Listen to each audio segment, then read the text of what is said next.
Welcome to the Lesson 5 quiz, and I hope I didn't miss any examples, but I only saw 4, so we're going to go ahead and continue on. It looks like the column design and other aspects of reinforced concrete design might be a little bit beyond the scope of this architectural test, and that's fine, so we'll go ahead and move on to the quiz. Alright, number 1. Which of the following tests are used to determine the workability of concrete? The core test, absolutely not. The core test is typically taken afterwards. You take it out and get a core and see what you cut a core of the concrete to see, and then you test that core. The cylinder test, that's usually strength. What the cylinder test is actually, no, we're just going to say no. I'll probably have to explain what the core test is, and they have all the stuff at the beginning of the chapter, I believe, but no. Number 3 is impact hammer test, no. Number 4 is the Kelly ball test, yes, and number 5 is a slump test. You will typically, and that's yes, and you'll typically see the slump test done quite often. They have a cone contraption that kind of looks like this, which I don't think they had a picture of it. And that cone will go on like a board or a piece of metal, and you'll lock it down and have like something to lock it right there, and say you lock it right there. And what you'll do is you'll pour concrete in. You do it by thirds. You pour out of that. You like have a little stick, and you whack it down. You compact it, I guess. And then you do it again. You do. I think it's every third. I might be wrong on that. Obviously, I don't do this a lot. And then the next time you put it in, and you level it off, and after you tap it down, and then you take a stick and you roll it over the top to see if it's level, and then you remove and you measure the slump, and the slump is how much it goes flump. I hope you like my sound effects, but this is, I believe this is 12 inches typically. And so the slump, for instance, once you take off this metal cone, it will kind of go out like this. Sorry, yeah, something like that. So, and then your original was like this, and your slump went down, and you measure, well, okay, what's a slump? And let's say you now have, it's now 9 inches, so you had 3 inches slump down. And that's what the slump test is. So that's what I've used the most, is the slump test. There's also the Kelly ball test, what they explain. They drop a ball on the concrete, and they see or wet concrete, and they see how it is. But this is what I've seen most doing what I do. Maybe I use the Kelly ball test in other aspects of engineering or construction, but I have not seen it. All right. So typically what they'll do is when this is going from bridge sites, is they'll come by with a truck, and here's my beautiful drawing of a truck. Yes, it's perfect, I know.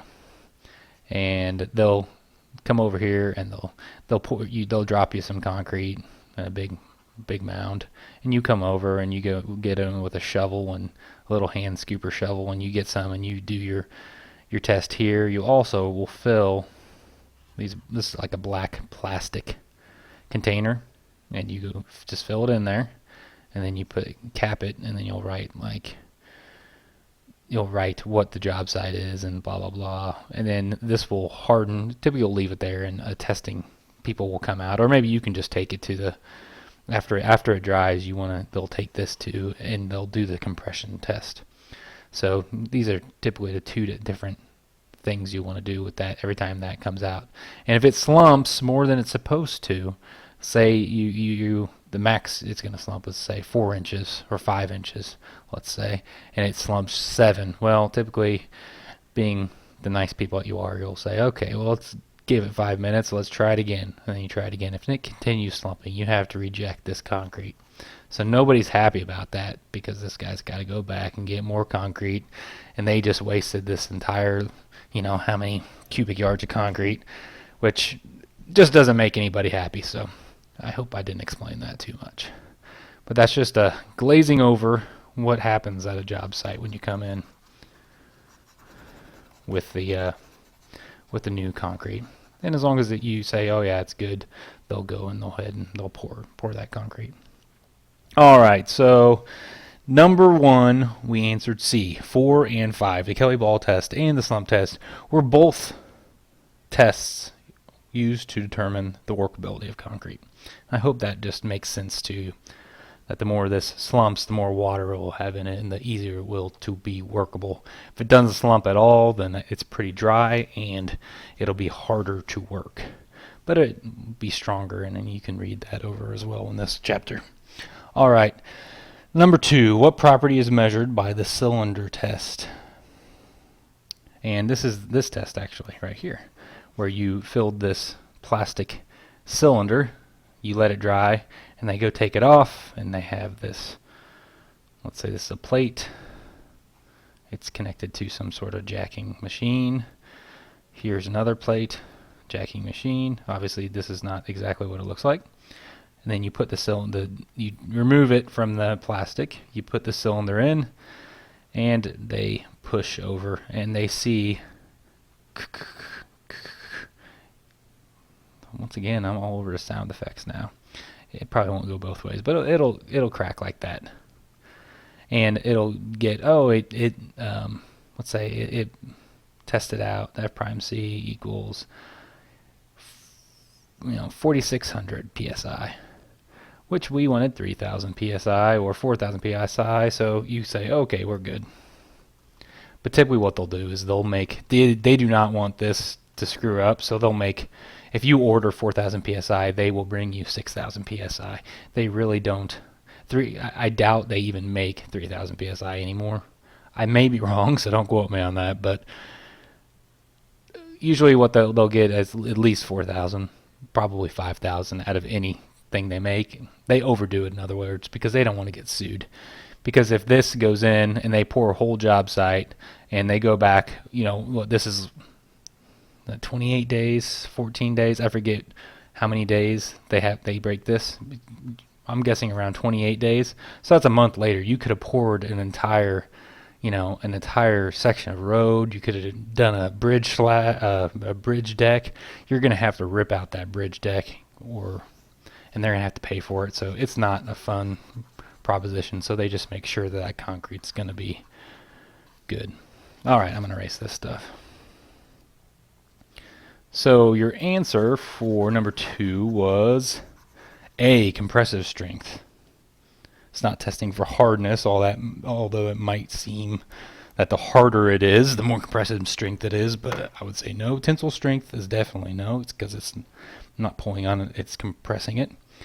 And workability is definitely incorrect as well, because it's already dry by then. You don't know about the workability, nor do you care 28 days later. All right, number 3, what is the most important factor that determines the strength of concrete? And this is one of those things I just know, and it's the water-cement ratio. And they have, I'm guarantee you, in the study guide, it'll say that that's the most important factor that determines the strength of concrete. Some of the admixtures will help. Type of cement really isn't that different.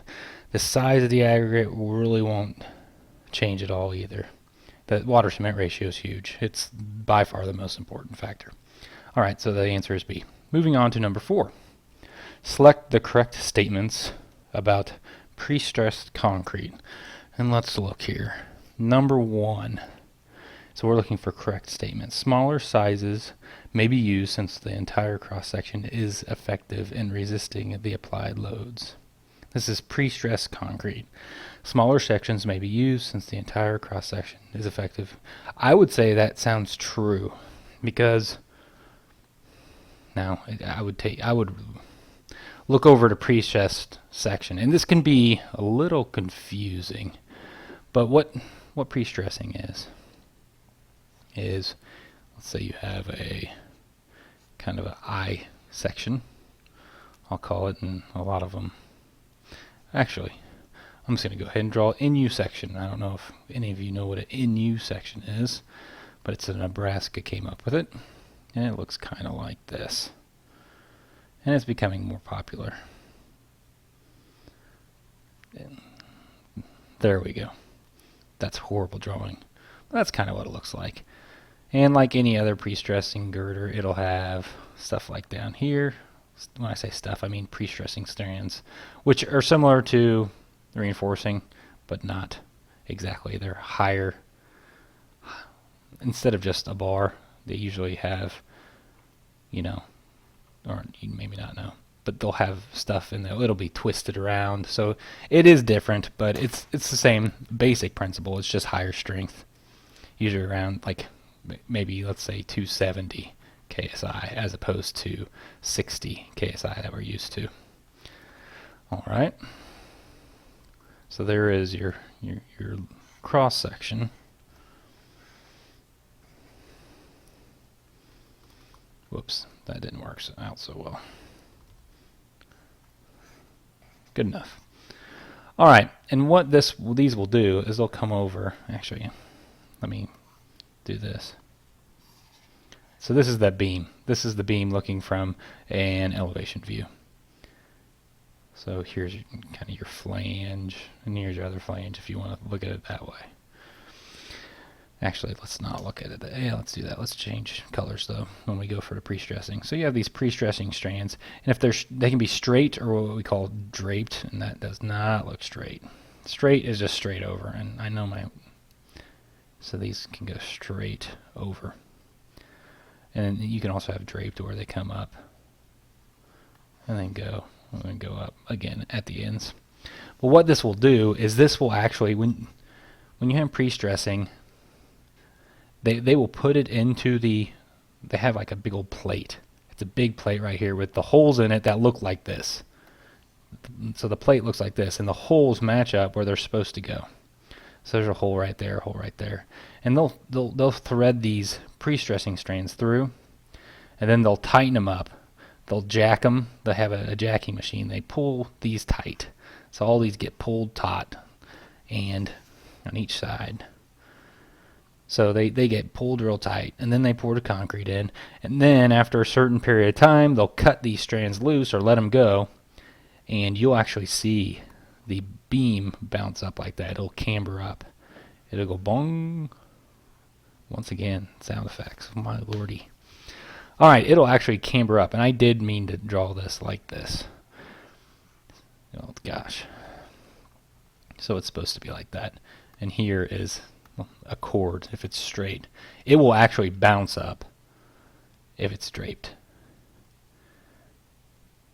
And that's if it's draped. I don't see it. Well, it may bounce up. I'm not. Don't hold me to that. It may bounce up in both cases, but definitely when it's draped, you'll actually see it bounce up a little bit, because what those are doing is it's putting this bottom flange and actually kind of the bottom half, maybe the entire section in compression. It's pulling it in, and because it's pulling it in, you can kind of think about it. Take a pencil and pull in the sides of the pencil, and you're going to get that coming up a little bit.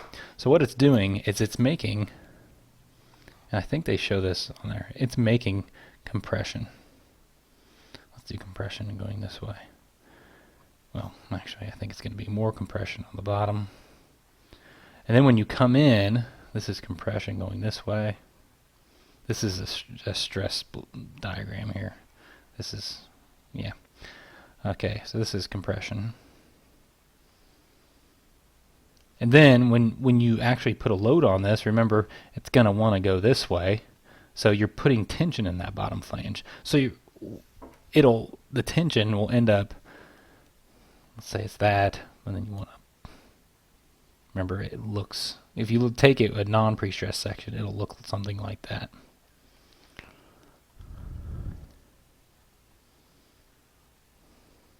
So you can actually get to a point where the entire thing can be in compression, and then it can go, it usually won't go the entire thing in tension, but this is now tension over here. And when you add these two together, it can get a different section where in the end you're pre-stressing it to put compression in this bottom flange, in this bottom part, so when you tension it, you have more capacity. I hope that makes sense. And I am running out of time, so I'm going to go ahead and finish this quiz, or hopefully go on to part 2 of this quiz in the next video. I'll see you soon.